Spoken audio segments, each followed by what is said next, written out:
Dugang mga kawani sa Mandaue City Hall ang nagpositibo sa gihimong surprise drug test.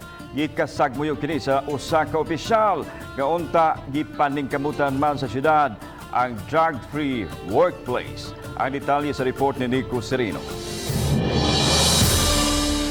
Sa miaging simana, duha ka mga departamento sa Mandaue City Hall ang pangbuena mano ning tuiga nga gipahigayunan og surprise drug test. Ang mga empleyado sa parehong Department of General Services kun DGS ug Macsenro kun Mandaue City Environment and Natural Resources Office ang gipaubos niini. Ang programa subay sa tinguha nga mapatest ang makawani masigurong napatuman ang drug-free workplace policy.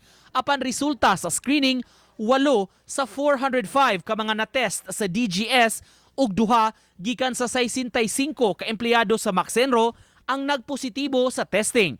Ang resulta, gikatakda hinoong ipaubos pa sa confirmatory test. Ultimo mga empleyado sa gobyerno na pagiday mo gamit. O dako ko kaning atong fight against this na diretso ta sa mga barangay pero naragiday sa atong tagkaran. Kuwang pagyud ang atong kinahanglang buhaton to intensify. Base sa palisiya sa City Hall, kung mamatud-an gyung migamit og drogas ang empleyado, namiligro ang ilang panarbaho. Confirmatory, ipadangat to gihapon sa usa ka kompanya. Kung confirmed na, nay action gihapon. Sukwahi hinuon sa nahitabong testing Nobyembre sa miaging tuig, wala na misubmit og tubig ina urine sample. Uban ni Godfrey Relien, Nico Sereno, Balitang Bisdak.